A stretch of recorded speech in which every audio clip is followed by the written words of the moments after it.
Selamat malam Bapak Ibu Guru. Selamat malam. Terima kasih. Selamat malam. Om Swastiastu. Om Swastiastu. Salam dan bahagia untuk Bapak Ibu Guru hebat. Baik, kepada Bapak Ibu Guru sudah meluangkan waktunya untuk hadir mengikuti diseminasi pada hari ini, Senin tanggal 10 Juni 2024. Nah, mudah-mudahan acara yang akan kita lakukan pada hari ini berjalan dengan baik dan lancar. Untuk itu, saya meminta mari kita berdoa bersama-sama untuk kelancaran acara ini. Berdoa mulai. Berdoa dicukupkan. Bapak Ibu Guru hebat, saya paparkan dulu mengenai tujuan dari diseminasi ini. Tujuannya adalah yang pertama, agar nantinya Bapak Ibu Guru dapat memahami dan menerapkan konsep-konsep inti budaya positif di sekolah. Yang kedua, untuk menumbuhkan kesadaran diri warga sekolah dalam menumbuhkan budaya positif dengan membuat keyakinan kelas bersama murid-murid Bapak Ibu. Nah, itu tujuan yang nantinya ingin saya sampaikan. Nah, sebelum memulai kegiatan ini, di forum ini saya ingin membuat kesepakatan dulu dengan Bapak Ibu. Nah, sebelum memulainya, saya paparkan dulu kesepakatan dalam forum ini. Ini saya sudah buat kesepakatannya, nanti boleh Bapak Ibu menambahkan kesepakatan apa yang ingin kita inginkan agar berjalan dengan baik dan lancar kegiatan ini. Yang pertama yang sudah saya tulis itu adalah menghargai siapapun. Yang kedua, menjadi pendengar yang baik. Kemudian yang ketiga, kalau ingin menyampaikan sesuatu atau bertanya, bisa klik raise hand-nya. Mungkin Bapak Ibu ada yang menambahkan? Ya. Di play saja Bu presentasinya di iya. saja. Oh ya. Silakan siapa yang angkat tangan. Jadi kesepakatan dalam forum ini tetap ya menghargai siapapun, menjadi pendengar yang baik. Kalau ingin menyampaikan sesuatu atau bertanya, klik raise hand. Nah, selanjutnya Bapak Ibu, sesuai dengan tema kita hari ini, budaya positif. Untuk itu mari kita yuk senyum selama 30 detik untuk meregangkan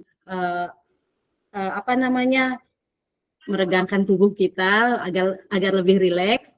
Mari kita senyum selama 30 detik saja. Saya hitung mulai sekarang. Boleh lihat temannya yang ada di layar biar kita tersenyum lebar sekali. Pak Yudi senyum Pak Yudi. Izin biar semuanya open cam Bu, baru bagus Bu. Oh gitu. Oh ya silahkan. Open cam dulu ya. Yang lain. Harus dibuka kamera. Saya mau mulai ini ya. Ya. Terima Bu Wanda. Bu Wanda mau masuk. Oh Bu Wandanya. Ayo kita mulai. 1, 2, 3, mulai.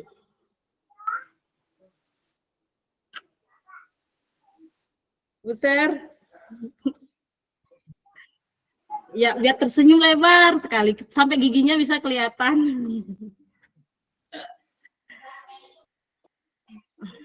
Oke. Ya, stop. Bisa dimulai.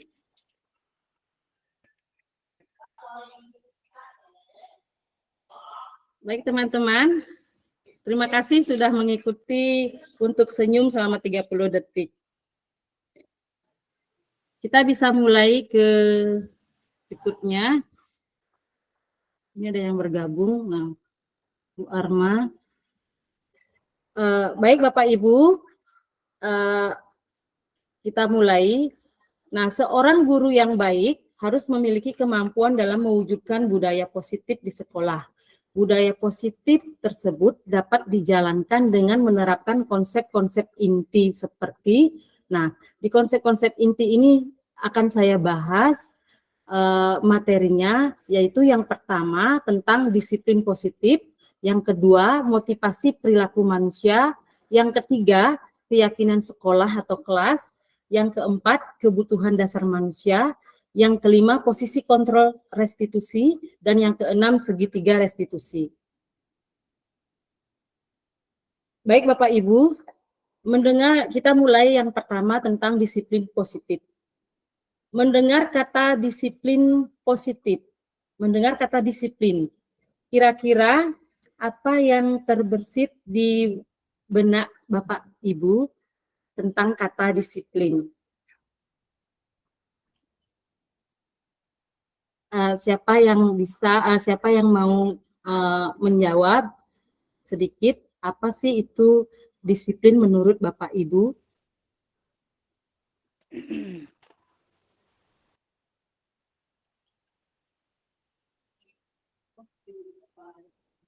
Siapa yang pertama tadi? Kadek Darmasih. Ya, silakan Bu Kadek Darmasih. Menurut saya disiplin itu adalah tepat waktu. Tepat waktu. Baik. Ada lagi? Pak Yudi?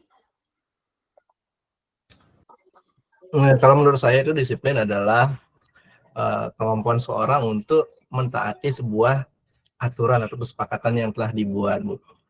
Jadi seorang yang disiplin itu selalu menjalankan kesepakatan atau aturannya tanpa sedikit pun melenceng dari kesepakatannya itu. Jadi menurut saya begitu, Bu. Ya, berarti Pak Yudi. Ada lagi yang lain? Pak Yudi mengatakan menurut kesepakatan, ya, adanya kesepakatan tentang aturan-aturan yang sudah dibuat. Ada lagi? Agus Setiawan, Pak Agus Setiawan. Ya, terima kasih kesempatannya. Apakah suara saya sudah terdengar? Sudah, Bapak. Ya, mohon izin, kalau menurut saya pribadi, disiplin itu adalah sebuah pembebasan, Ibu. Kenapa saya bilang sebuah pembebasan? Karena kalau saya ambil satu contoh, misal saja hari ini kita disiplin menabung, maka di masa depan kita akan dibebaskan untuk menikmati tabungan tersebut, untuk berbelanja atau apapun itu untuk membahagiakan kita. Kemudian salah satu contoh lain adalah apabila kita hari ini disiplin belajar bahasa, mungkin belajar bahasa Inggris, maka di masa depan kita akan dibebaskan untuk menggunakan bahasa Inggris dan berbicara kepada tamu-tamu mancanegara. Seperti itu. Terima kasih. Baik, menurut Pak Agus itu adalah pembebasan yang akhirnya akan dinikmati nantinya kita, ya. Itu berarti berawal dari disiplin kita kan begitu jadinya ya Pak Agus ya, maksudnya ya. Ada lagi yang lain? Baik, ada? Enggak ya? Baik, disiplin positif apa yang telah Bapak tadi teman-teman tadi sampaikan, bahwa ada yang mengatakan mengikuti aturan yang sudah mengikuti tata tertib yang sudah berlaku, ada yang mengatakan sesuai dengan kesepakatan yang sudah disepakati, ada kebebasan yang akhirnya kita nikmati kebebasan itu. Dari sekian yang Bapak tadi sampaikan, bisa saya simpulkan bahwa disiplin itu sebenarnya adalah pembiasaan, ya, karena dilakukan secara berulang-ulang dari kesepakatan yang sudah kita sepakati bersama, itu sudah kita sepakati. Jadi pembiasaan yang baik yang selalu diterapkan sehingga nantinya kita merasa aman dan nyaman, gitu ya, disiplin positif. Nah, kemudian disiplin positif itu dapat dikatakan suatu cara penerapan disiplin yang mengajarkan anak bertanggung jawab dan menumbuhkan kesadaran diri berdasarkan nilai-nilai kebajikan.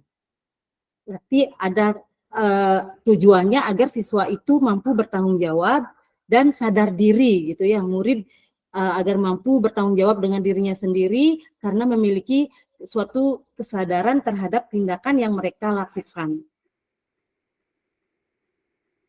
Kemudian harapannya nanti itu adalah murid sudah memiliki, kalau sudah memiliki disiplin positif, ya murid-murid mampu mengontrol dirinya, itu mengontrol dirinya dalam segala tindakan yang mereka lakukan. Berikutnya, karena sudah melakukan suatu tindakan yang bisa mengontrol dirinya sendiri, misalnya saya kasih contoh murid kita, misalnya dia contohnya dia apa sih tujuannya dia untuk ke sekolah lah gitu. Kalau dia sudah bisa memunculkan alasannya ke sekolah itu adalah untuk belajar, ya, saya sekolah tujuannya adalah belajar, dan betul-betul dia dari dalam dirinya mengatakan belajar, itu berarti dia butuh suatu pembelajaran untuk dirinya sendiri tanpa ada paksaan atau pujian ataupun takut terhadap hukuman. Berarti kalau sudah jawabannya seperti itu, dia sudah memiliki motivasi dari dalam dirinya, motivasi internal yang disebut dengan motivasi intrinsik. Seperti itu Bapak ya, Bapak Ibu. Nah, kemudian dari disiplin, dari pengendalian diri dan motivasi-motivasi dari dalam dirinya sendiri itu tidak lain berdasarkan atas nilai-nilai yang saya sebutkan tadi adalah nilai-nilai kebajikan universal, di mana nilai-nilai ini Bapak Ibu tentunya sudah mengetahui itu adalah sebagai payung yang memiliki nilai-nilai positif. Nah, di dalam kurikulum kita, itu adalah kurikulum merdeka, kita sudah mengambil nilai-nilai kebajikan itu, yang disebut dengan ini 6 karakter dalam profil Pancasila, yang terdiri dari 6 dimensi.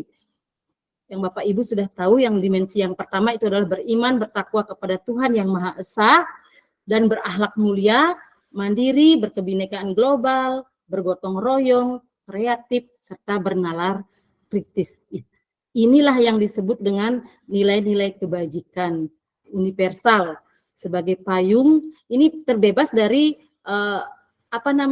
suku, agama, ras, ya. Itu. Sampai di sini untuk disiplin positif, Bapak Ibu. Bisa saya lanjutkan?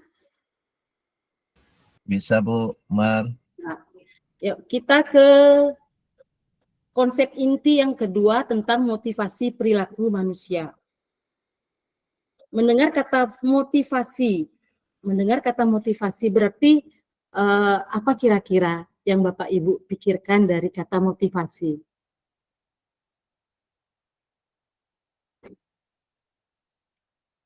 Oke, Pak Yudi.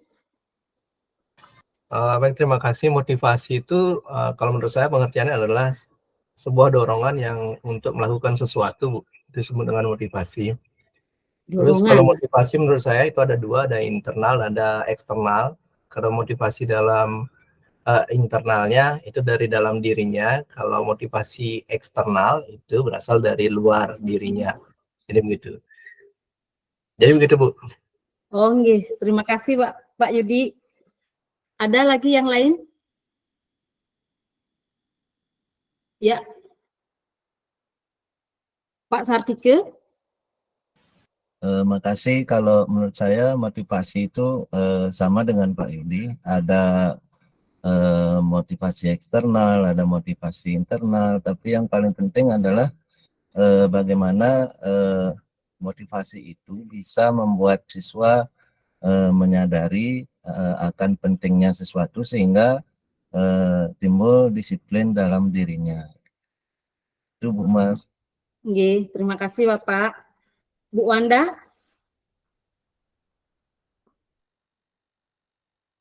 Kalau menurut saya kurang lebih sama ya. Jadi motivasi itu adalah dorongan yang muncul dalam diri seseorang untuk melakukan sesuatu yang ditargetkan kayak gitu. Baik, terima kasih Bapak Ibu. Apa yang Bapak Ibu tadi sampaikan, saya juga sangat setuju sekali bahwa motivasi itu adalah dorongan yang timbul dari, ada dua motivasi itu, dari dalam diri maupun dari luar, yang disebut dengan motivasi internal dari dalam dan motivasi eksternal. Nah, kalau motivasi internal itu biasanya kita bisa berbuat lebih baik lagi yang datang dari dalam diri kita untuk tujuan yang mulia, itu kurang lebih. Kalau eksternal itu motivasi yang dari luar, misalnya ada untuk berkarya, itu bisa dibantu oleh keinginan dari orang lain, kita membantu. Itu kurang lebih salah satu contohnya. Nah, kita kenal ada 3 motivasi perilaku manusia.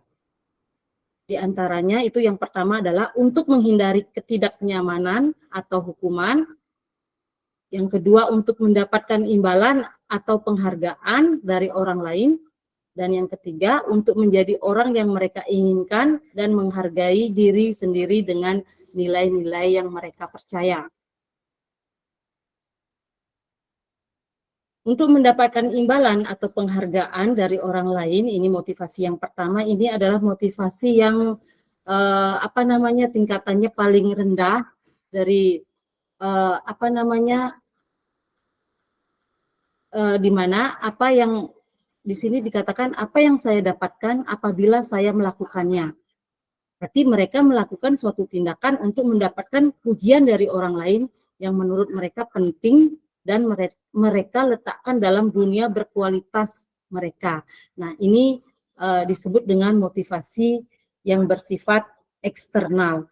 Berarti dia harus kalau melakukan sesuatu itu dia ingin mendapatkan apa yang apa yang akan saya dapatkan kalau saya melakukan ini. Itu. Ya, motivasinya adalah agar mendapatkan imbalan atau penghargaan, seperti itu. Ini bersifat eksternal.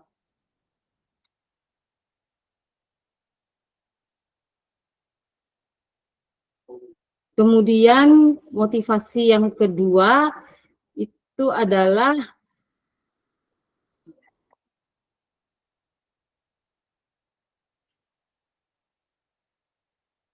untuk menghindari ketidaknyamanan atau hukuman.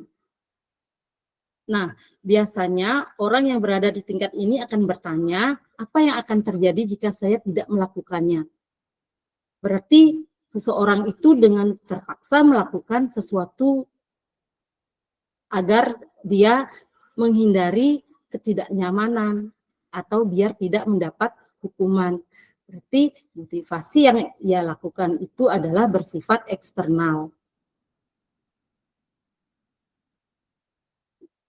Kemudian motivasi yang ketiga ini adalah menjadi orang yang mereka inginkan dan menghargai diri sendiri dengan nilai-nilai yang mereka percaya.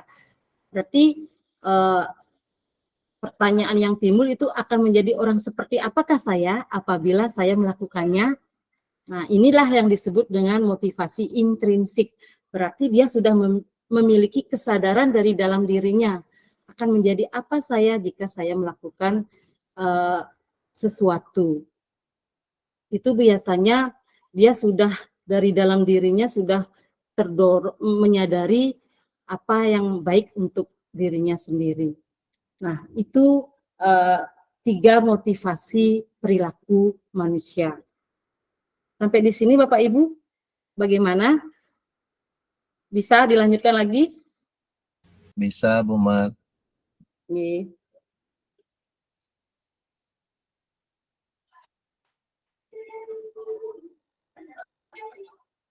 Tentang keyakinan sekolah atau kelas. Nah, mungkin dari sekian Bapak Ibu, apalagi sekarang kurikulum Merdeka sudah membuat keyakinan kelas. Apakah begitu Bapak Ibu? Hampir semua sudah membuat keyakinan kelas di di sekolah, apalagi menjadi wali Bapak Ibu gitu. Bagaimana? Ibu Wanda mungkin? Saya sudah, Bu. Ya, Ibu Wanda ya. Boleh saya tanya Ibu, Boleh. proses pembuatan keyakinan kelas yang Ibu buat bagaimana? Jadi waktu proses membuat keyakinan kelas itu, pertama saya bertanya dulu kepada siswa, sebetulnya apa sih yang menunjang pembelajaran atau membuat kalian itu suka belajar? Gitu. Ya, Jadi beberapa siswa itu memberikan pendapatnya, kemudian kita menulis semua pendapat para siswa, kemudian kita kategorikan mana yang termasuk di kategori yang sama, mana yang termasuk kategori yang lain gitu. Nah, kemudian setelah kita mengkategorikan itu, kita akhirnya bersepakat untuk mendapat kesimpulan bahwa keyakinan kelas untuk kelas 72 itu adalah pertama itu poinnya adalah bersih dan nyaman, kedua itu disiplin, kemudian ketiga adalah hormat dan saling menjaga gitu. berarti sudah mendapatkan kesepakatan dengan murid-murid begitu kurang lebihnya Ibu ya, dari apa yang diinginkan ya gitu ya. Iya, betul. Jadi Baik. dari siswa itu memberikan pendapatnya sendiri, kemudian saya membantu menyimpulkan apa yang mereka inginkan gitu. Baik, bagus sekali Bu Wanda. Berarti sudah sesuai dengan apa sebenarnya yang harus dilakukan pertama kali untuk membuat keyakinan kelas. Mungkin Bapak Ibu sudah seperti itu. Nah, saya sekedar menyampaikan sedikit. Keyakinan sekolah atau kelas itu adalah guru. Yang pertama, guru berperan dalam mewujudkan terbentuknya keyakinan sekolah atau kelas dengan adanya kesepakatan antara guru dan murid. Seperti yang dikatakan oleh Bu Wanda itu, yang tadi sangat benar sekali, ya, bahwa penting dalam pembuatan keyakinan sekolah itu kita melihat nilai-nilai kebajikan universal yang sudah kita tentukan dari yang kita pakai itu adalah nilai-nilai kebajikan dalam kurikulum Merdeka yang 6 dimensi itu bisa diturunkan. Nah, dari itu kita bisa memilah yang mana yang mana memiliki pendapat teman-teman yang murid-murid Bapak Ibu yang diinginkan di kelas itu. Misalnya saling menyayangi, bisa ditulis dulu sebanyak-banyaknya, setelah itu dipilah untuk menjadi keyakinan kelas yang sudah disepakati dan diinginkan. Kemudian guru berperan dalam mewujudkan terbentuknya keyakinan sekolah atau kelas dengan adanya kesepakatan antara guru dan murid. Setelah terkumpul tadi nilai-nilai kebajikan itu, baru kita bersama murid-murid yang sudah bersama murid-murid kita menentukan keyakinan kelas yang sudah kita inginkan. Kurang lebih seperti itu. Nah, ini keyakinan kelas yang sudah saya buat di sekolah ya bersama murid-murid saya. Nah, kurang lebih seperti ini. Bapak Ibu, dalam pembuatan keyakinan kelas kita jangan terlalu banyak, itu cukup sampai 8 nilai-nilai kebajikan yang kita inginkan bersama bersama teman-teman, bersama murid-murid di kelas. Salah satunya yang saya buat di sini seperti ini. Saya menginginkan murid-murid di kelas itu dengan teman-temannya saling menyayangi, santun, saling menghormati, jujur, mandiri, dan lain sebagainya. Karena kalau terlalu banyak nanti bingung murid-murid kita untuk menerapkan di kelas, cukup sampai 8 yang paling maksimal kita bisa tuliskan. Nah, dalam pembuatan keyakinan kelas, Bapak Ibu, kata-kata atau nilai-nilai negatif dihindari. Misalnya di pengalaman di siswa kita atau di murid kita di sekolah itu ada yang memakai make up. Misalnya kalau kita membuat keyakinan sekolah, jangan dengan kata-kata yang bernilai negatif. Misalnya tidak boleh memakai make up. Nah, kata tidak boleh itu adalah kata negatif, bernilai negatif. Jadi padanan kata tidak boleh memakai make up, misalnya anak-anak berpenampilan sederhana, itu lebih nilai positif dari nilai-nilai kebajikan tersebut. Begitu Bapak Ibu. Bisa saya lanjutkan? Bisa, Bu.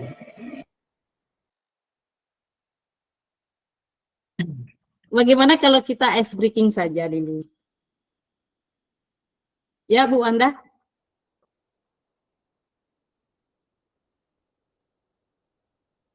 Bu Anda? Ya. Kenapa? Oh, ini raise hand-nya masih hidup ya?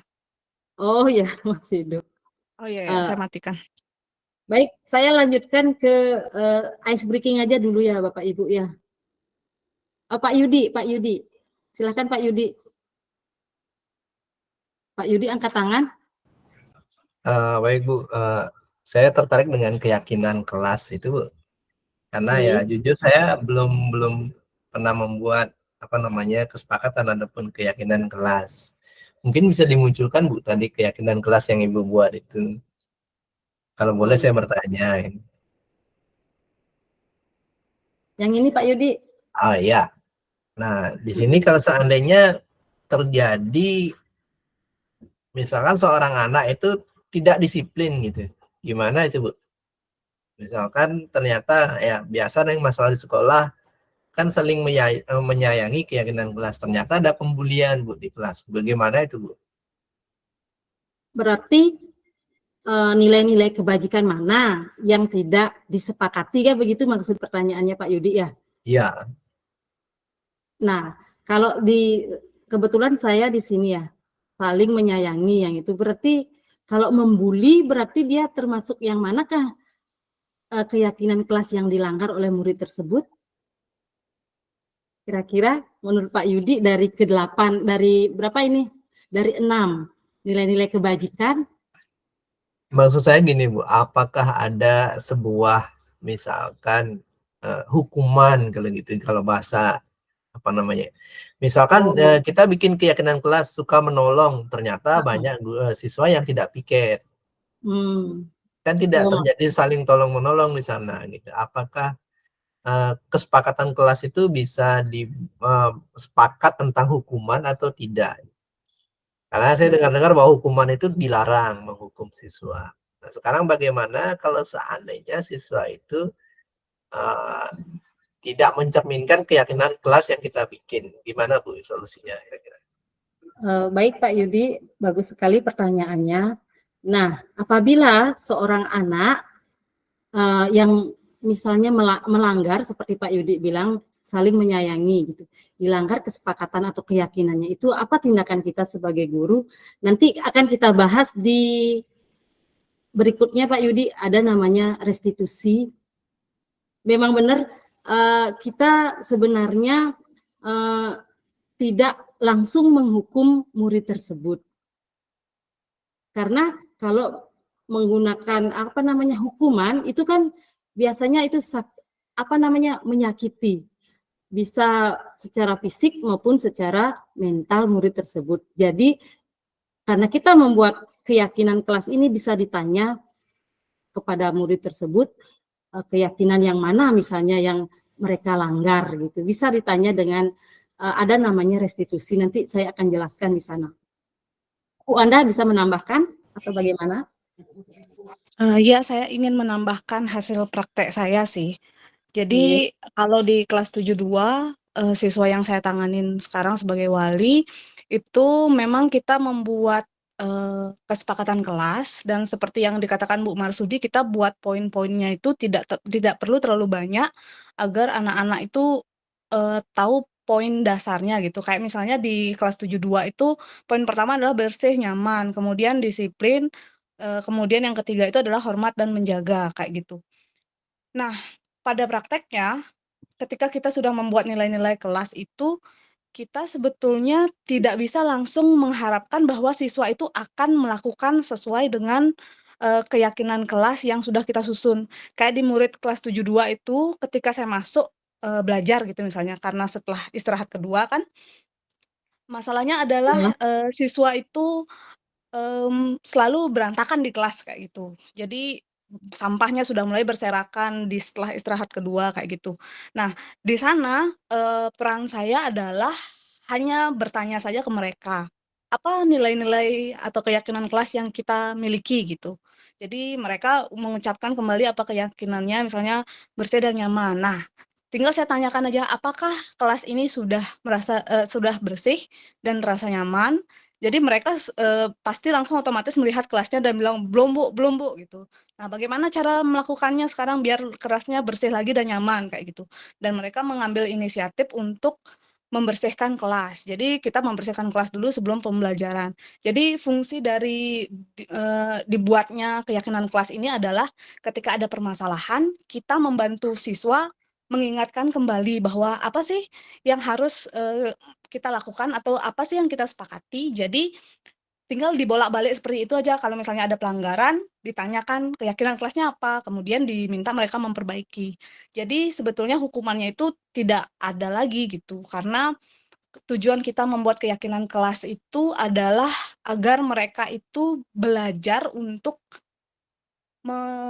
melaksanakan nilai-nilai itu, bukan untuk harus melaksanakan sekarang juga dan semuanya harus seperti itu, bukan kayak gitu.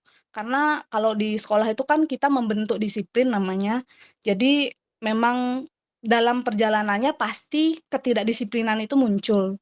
Cuman kalau misalnya ada keyakinan kelas itu, ketidakdisiplinan itu bisa dilimpahkan kembali ke mereka dan mereka mencari solusinya sendiri. Kurang lebih kayak gitu yang saya terapkan. Baik, Bu Wanda, bagus sekali masukannya dan sudah sangat bagus sekali, Bu Wanda. Begitu Pak Yudi, sebenarnya kita menghindari kata hukuman seperti itu. Ya, karena selama ini mungkin tanpa kita sadari pasti kalau murid melakukan kesalahan pasti tanpa sadar kita menghukum atau memberikan apa misalnya sesuai dengan konsekuensinya gitu. Nah, di sini kita belajar kalau apa yang dikatakan seperti Bu Wanda itu dia sudah masuk ke menanyakan keyakinannya. Kalau dia sudah menyadari, sudah mau memungut sampah seperti itu, berarti sudah menyadari, sudah bisa mengontrol dirinya. Itu namanya motivasi yang ada dalam dirinya yang dimunculkan adalah motivasi internal. Itu kurang lebih begitu Pak Yudi ya. Nanti kita akan bahas tentang restitusi, ada namanya kata baru, kata restitusi. Mungkin kalau Bapak Ibu sudah membaca di PMM tentang restitusi, itu sudah ada di sana tentang budaya positif.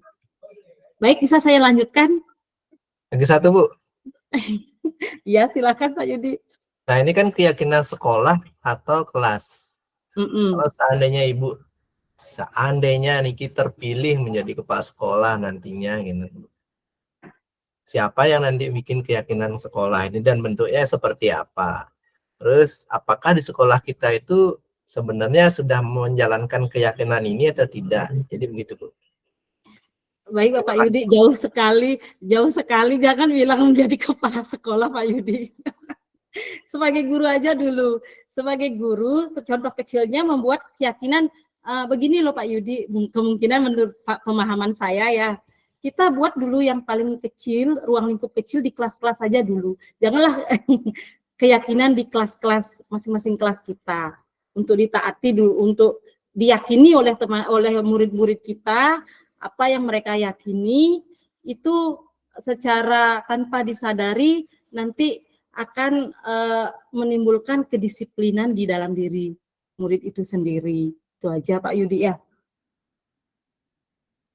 Bisa dilanjutkan Pak Yudi atau bisa, Bapak Ibu yang lain bisa. Oke. Baik, terima kasih.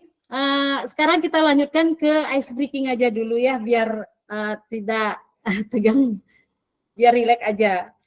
Ice breaking-nya teman-teman bisa on kamera. Bisa di-on-kan kamera aja.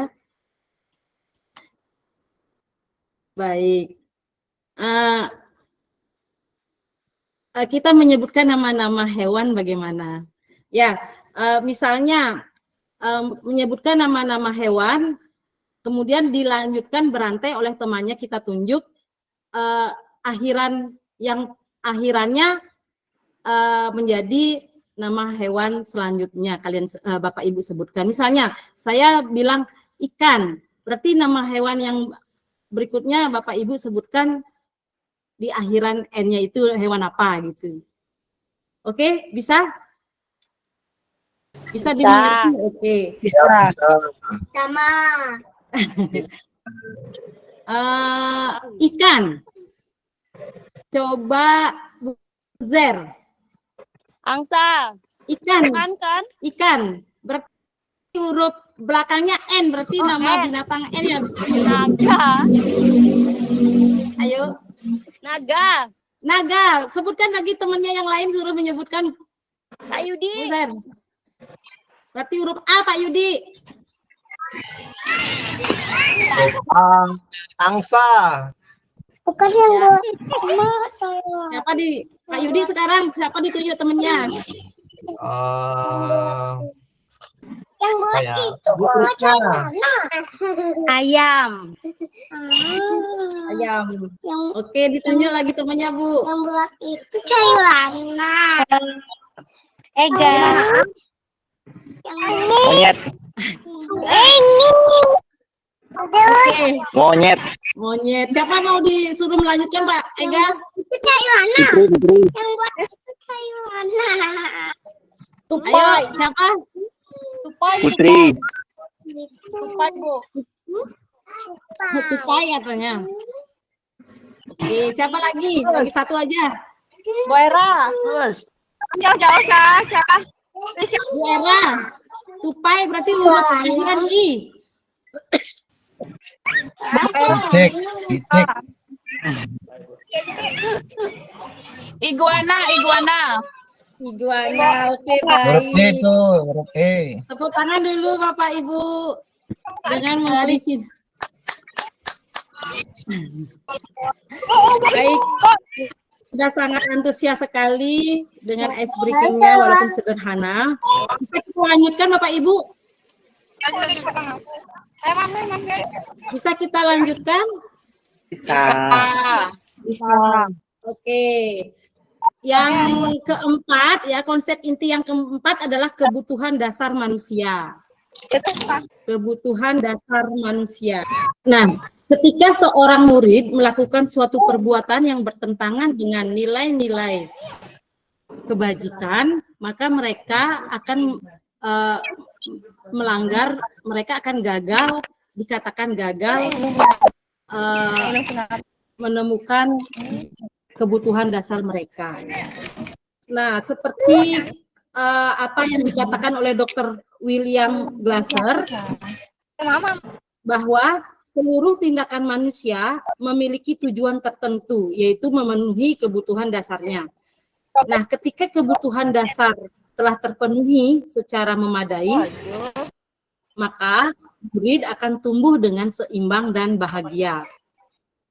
Sebaliknya, ketika kebutuhan dasar tidak terpenuhi dengan baik, maka seseorang akan mengalami emosi yang negatif, seperti misalnya bosan, sedih, kecewa. Bahkan mereka dapat melakukan perbuatan-perbuatan yang bertentangan dengan nilai kebijakan, maksud saya nilai kebajikan atau melanggar peraturan. Nah, dengan kata lain, perilaku buruk seseorang biasanya adalah respon dari kebutuhan yang tidak terpenuhi. Namun, mereka tidak tahu cara untuk menyampaikannya. Nah, itu menurut dari Dr. William.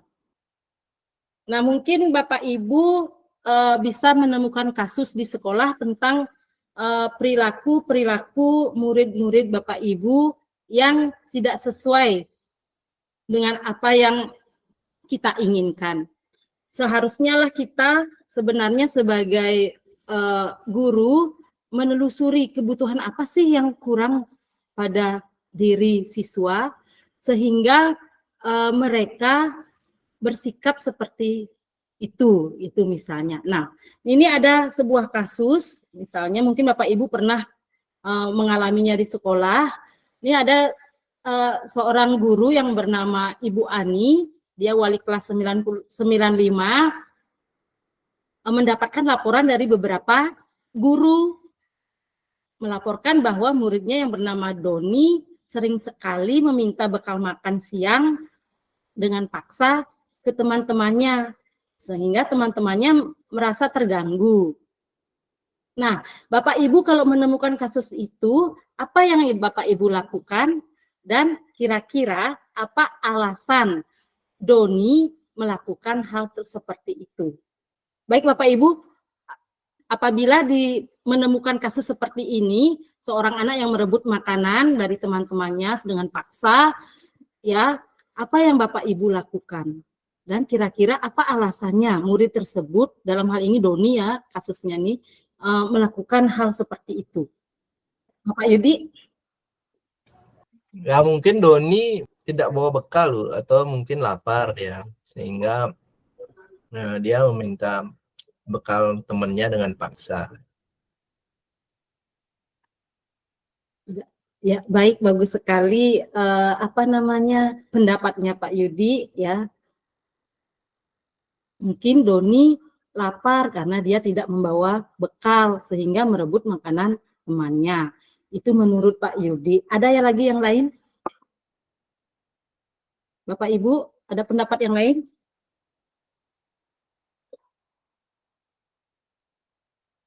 Ya Pak Ari? Pak Ari Purwadi? Baik, terima kasih Bu Marsudi. Jadi kalau menurut saya mungkin saja si Doni ini dia kurang perhatian sehingga dia ingin mencari perhatian dari teman-temannya dengan cara merebut makanan dari teman-temannya gitu. Mungkin itu Bu. Baik, Pak Ari. Pak Ari, pendapatnya mungkin Doni ingin mencari perhatian ke teman-temannya. Salah satunya ya dengan cara agar diperhatikan mengambil bekal makanannya. Oke, baik. Coba kita lihat sekarang di slide berikutnya. Nah, kebutuhan dasar manusia itu sebenarnya ada 5. Yang pertama, bertahan hidup. Yang kedua, kasih sayang dan rasa diterima. Yang ketiga, kebutuhan ingin penguasaan. Yang keempat, kebutuhan ingin kebebasan. Dan yang kelima, kebutuhan karena kesenangan. Itu kebutuhan dasar manusia. Ada 5. Nah, sekarang melihat kasus itu, kita lihat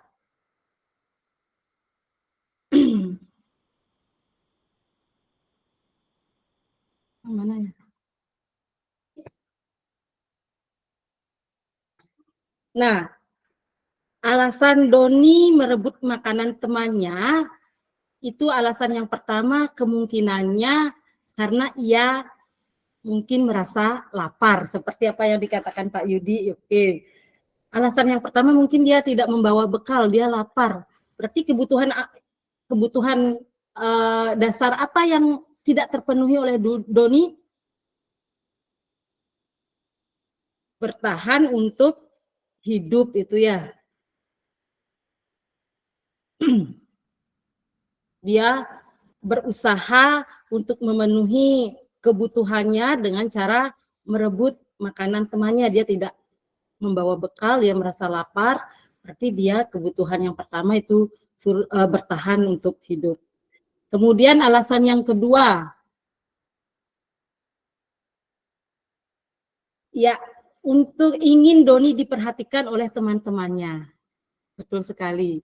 Ya, temannya Doni ingin diperhatikan temannya, salah satu caranya ya merebut makanan temannya. Berarti dia membutuhkan kasih sayang dan ingin diterima oleh teman-temannya. Kemudian bisa juga alasan yang ketiga, Doni itu adalah yang ketiga apa? Ingin kekuasaan. dia ingin menjadi yang paling dia ingin menjadi paling yang lebih gitu, sehingga dia ingin menguasai di kelas tersebut.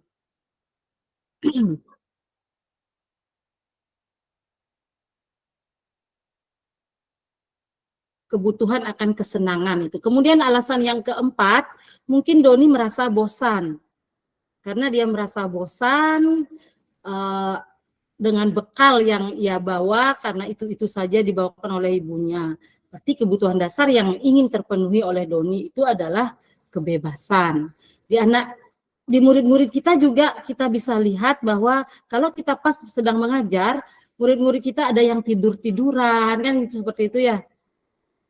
Sebenarnya kita harus cari apa sih yang menyebabkan murid tersebut kok tidak menghiraukan kita sebagai guru menjelaskan di depan. Pada saat kita mengajar dia tidur-tiduran, berarti dia murid itu kemungkinannya merasa bosan.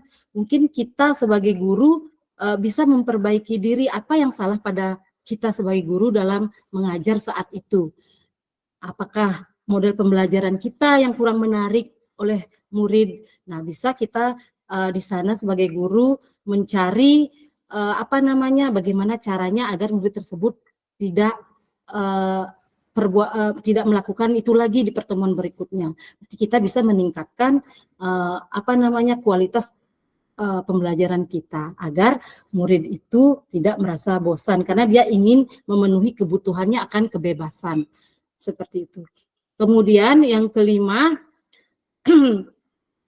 mungkin Doni, alasan yang kelima, kemungkinan Doni itu merasa iseng dan ia menikmati ekspresi wajah teman-temannya yang kesal. Berarti kebutuhan dasar yang ingin dipenuhi oleh Doni itu adalah rasa senang, kesenangan.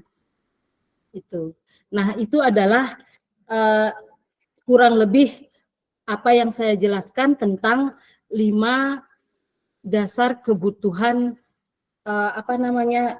kebutuhan dasar dari manusia yang bisa kalau tidak terpenuhi kebutuhan dasarnya itu bisa dia berperilaku yang tidak kita inginkan. Seperti itu. Bisa saya lanjutkan Bapak Ibu? Saya. Kameranya di on kan Bu, maaf. Ya, Bu, bisa. Oh iya, terima kasih. Terima kasih Bapak sudah mengingatkan, saya lupa. Kemudian kita lanjutkan, saya lanjutkan ke slide berikutnya.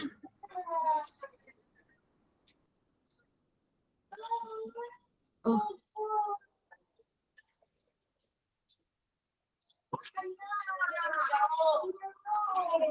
Ke posisi kontrol. Kita posisi kontrol namanya ya. Posisi kontrol, restitusi. Kita abaikan dulu restitusinya.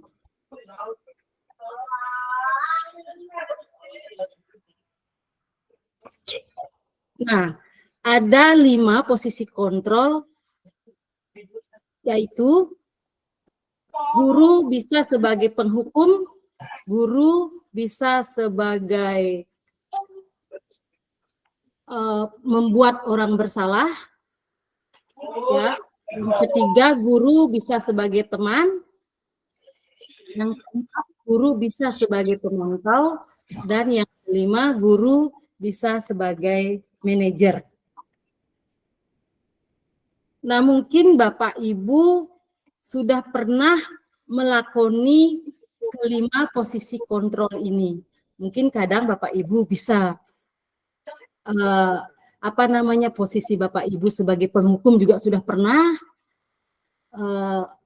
Bisa murid merasa bersalah itu karena posisi kontrol Bapak Ibu sebagai pembuat merasa bersalah, atau bisa sebagai teman, atau bisa sebagai pemantau, atau bisa sebagai manajer. Karena mungkin Bapak Ibu sudah pernah semuanya ini dilakoni. Kalau saya sering terkadang tidak bisa mengontrol diri ya, bisa guru sebagai penghukum kadang. Nah, setelah saya mempelajari ini, saya menyadari, oh berarti posisi saya di sini. Saya harus bisa meningkatkan diri agar posisi saya di seperti ini.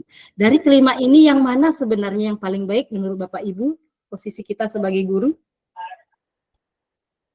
Mungkin Pak Sartika.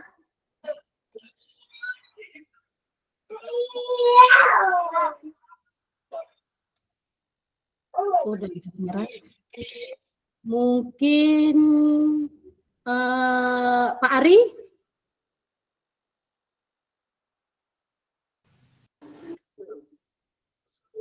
Ya Bu, gimana?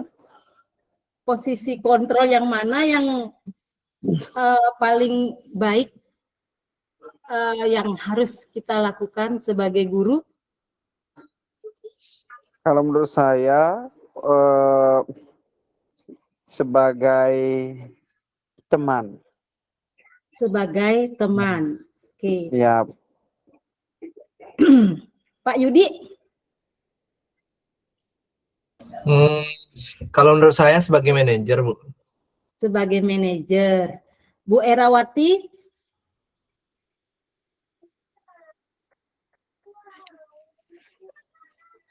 Iya, Bu Era?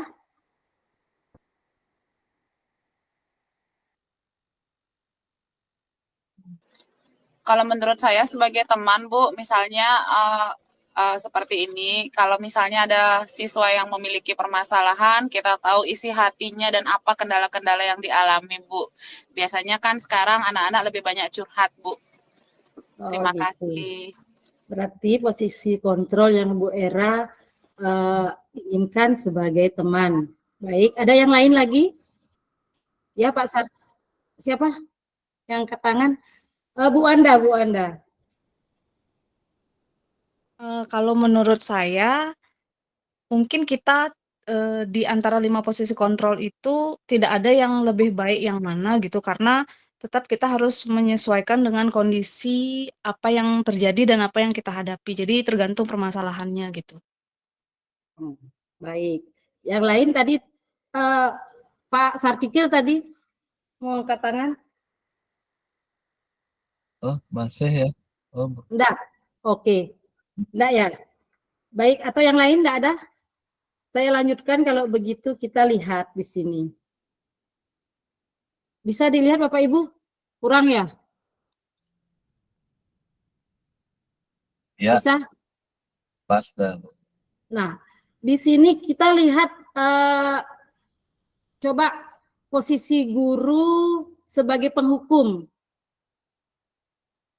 Biasanya kalau sebagai penghukum, guru tersebut biasanya menghardik, menunjuk-nunjuk, menyakiti, menyindir, sehingga kecenderungannya mental anak bisa mental secara mental, secara fisiknya terluka karena perlakuan dari guru sebagai penghukum. Nah, sebagai pembuat merasa bersalah, guru biasanya berceramah dan mengatakan, seharusnya kamu seperti ini. Ibu sangat kecewa sekali sama kalian, perbuatannya seperti ini. Nah, itu menyebabkan murid merasa dirinya merasa bersalah sekali. Ya, ini bisa menyebabkan dia rendah diri. Kadang kalau paling tindakan yang bisa dia lakukan karena tidak bisa mengendalikan dirinya, bisa karena pembuat merasa bersalah tidak menerima dengan kelakuan gurunya, itu bisa menyebabkan sikap-sikap negatif terhadap murid tersebut. Itu sebagai pembuat merasa bersalah. Nah, kalau sebagai teman,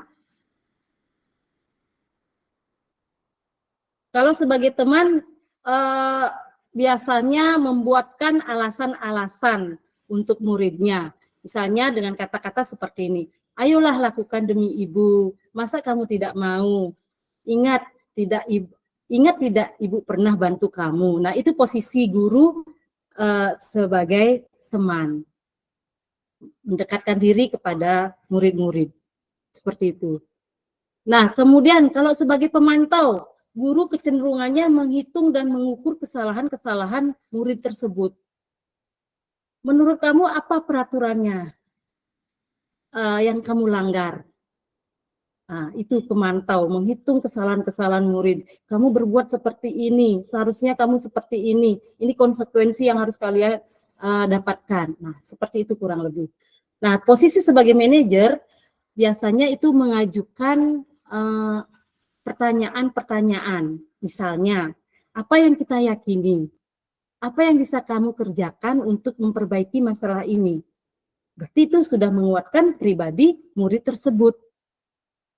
Kalau kita sebagai guru sudah menanyakan apa yang kita yakini, sepakatan apa atau keyakinan apa yang sudah kita yakini bersama, nah itu sudah muncul secara tidak sadar memotivasi intrinsik yang ada di dalam murid tersebut, gitu, tanpa mereka merasa kecewa, gitu, karena sudah memposisikan diri, dia sudah bisa mengontrol dan menyadari dirinya sendiri.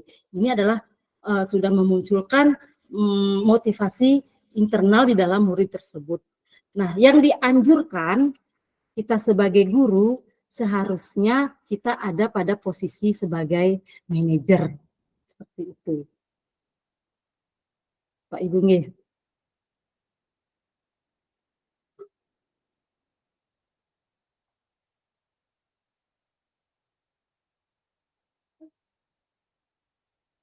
Nah, kita lanjutkan ke biasanya di antara kelima posisi kontrol tersebut, sebaiknya seorang guru menggunakan posisi kontrol sebagai manajer.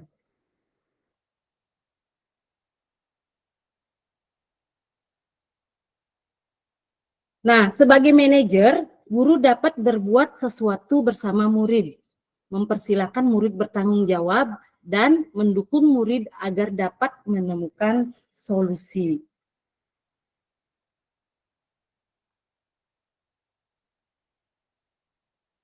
Kemudian, sebagai manajer, guru dapat berbuat sesuatu bersama murid, mempersilahkan murid bertanggung jawab dan mendukung murid agar dapat menemukan solusi. Selain itu, posisi manajer mengacu pada restitusi yang dapat menjadikan murid sebagai manajer bagi dirinya sendiri, sehingga dapat tercipta identitas positif pada diri murid. Nah, itu posisi kontrol. Kemudian saya lanjutkan ke segitiga restitusi. Baik Bapak Ibu, saya lanjutkan ke segitiga restitusi. Segitiga restitusi itu adalah suatu proses dialog dengan bisa dengan guru atau orang tua ya, agar dapat menghasilkan murid yang mandiri dan bertanggung jawab. Saat guru di posisi manajer, aspek yang dikembangkan pada murid adalah motivasi intrinsik, sehingga penanaman nilai-nilai kebajikan dapat tumbuh dan berkembang menjadi suatu kebiasaan positif yang akhirnya membentuk karakter murid. Nah, adapun segitiga restitusi yang saya maksud itu adalah ada 3 tahapan dalam segitiga restitusi. Yang pertama itu menstabilkan identitas, yang kedua bisa dilakukan dengan validasi tindakan yang salah, dan yang ketiga adalah menanyakan keyakinan.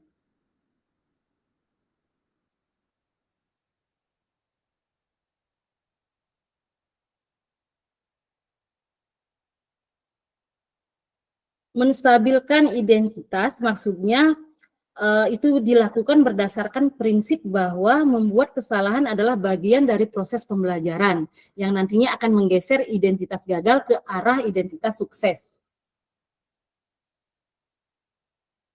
Ini bisa diajukan pertanyaan-pertanyaan kepada murid yang misalnya melakukan tindakan yang salah, misalnya berbuat salah itu hal yang manusiawi, tidak ada manusia yang sempurna.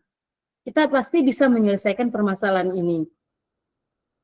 Bapak Ibu tertarik untuk mencari tahu siapa yang benar, Bapak Ibu tidak tertarik untuk mencari tahu siapa yang benar ataupun siapa yang salah.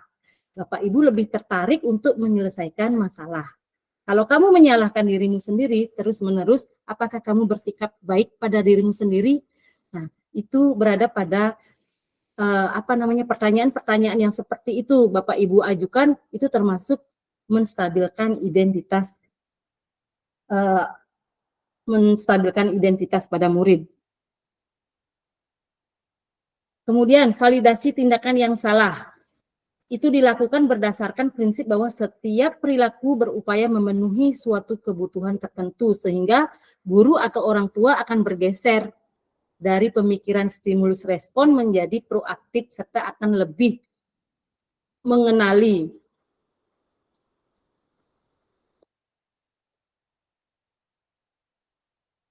dan mengetahui kebutuhan murid tersebut. Pertanyaan-pertanyaan yang bisa kita munculkan dari validasi tindakan yang salah itu adalah, kamu pasti punya alasan mengapa kamu berbuat seperti itu. Atau kamu boleh tetap berusaha menjaga sikap itu. Atau pertanyaan yang lain bisa ditimbulkan adalah, maukah kamu belajar cara lain untuk mendapatkan yang kamu butuhkan tanpa harus memukul gitu misalnya. Nah, kemarin saya menemukan kasus murid mencoret-coret meja. Nah, saya memvalidasi tindakan menggunakan segitiga restitusi untuk memecahkan masalah dari murid tersebut.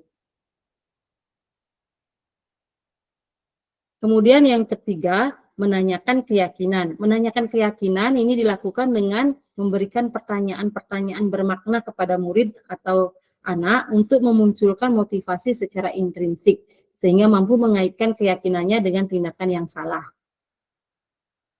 Misalnya kita bisa menanyakannya, apa nilai yang kita percaya di sekolah? Nilai-nilai apa yang telah kita sepakati atau kita yakini?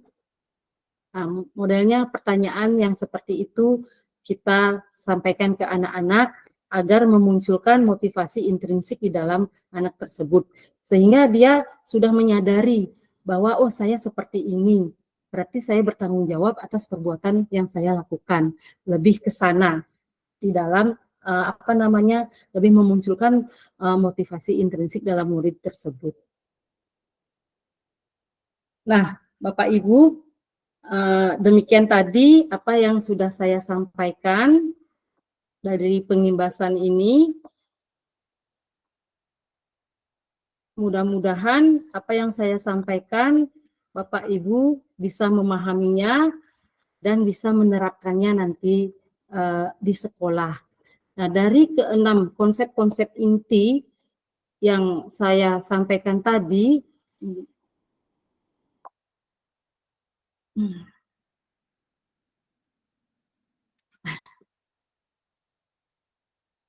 dari keenam konsep inti yang sudah saya katakan tadi, ya, yang sudah saya sampaikan tadi,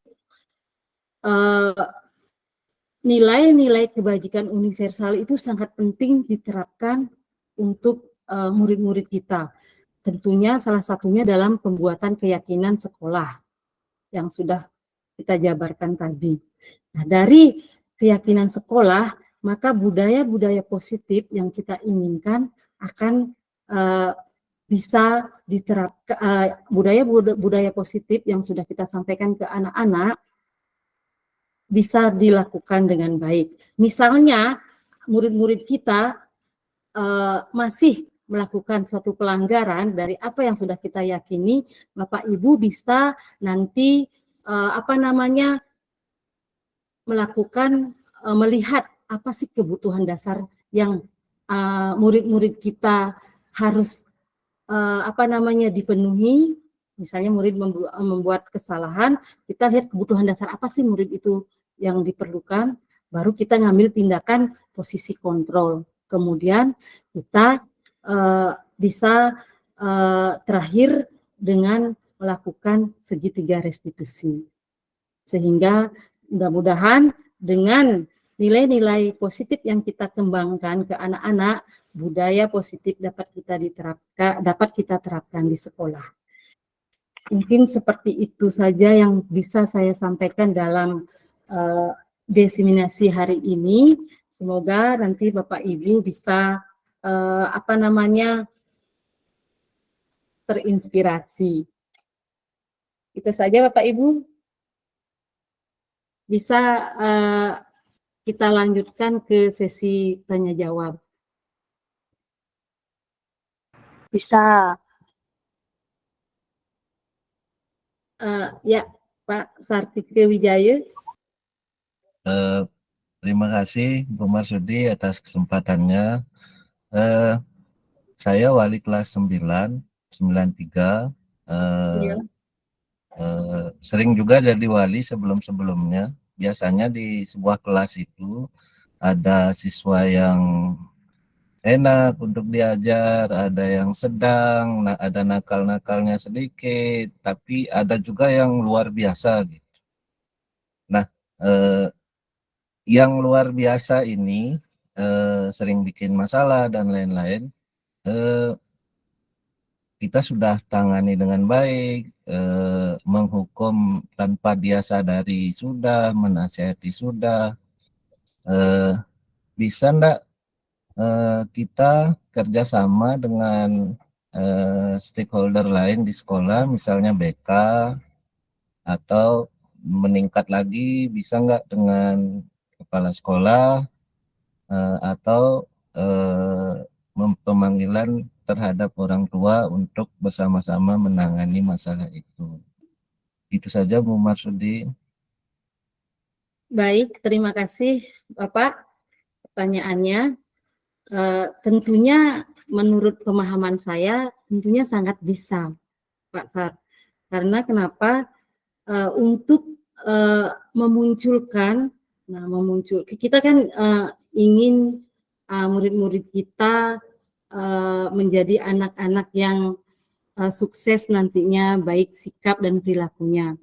Tentunya sangat mungkin sekali kita bekerja sama dengan seluruh warga sekolah, Pak Sar. Agar apa yang kita inginkan sebagai guru itu tujuan utamanya adalah anak-anak bisa selamat dan bahagia nantinya. Seperti itu kurang lebih.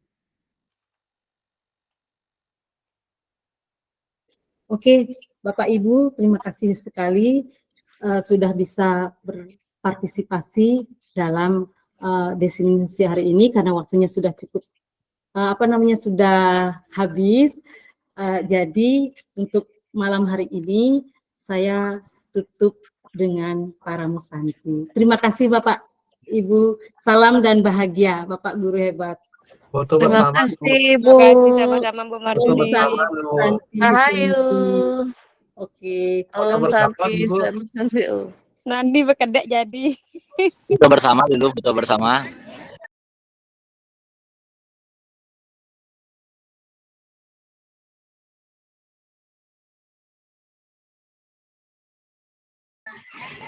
Oh ya, sebelum kita tutup, mari kita berdoa bersama-sama. Sudah acara ini berlangsung dengan baik dan lancar. Berdoa mulai. Berdoa dicukupkan.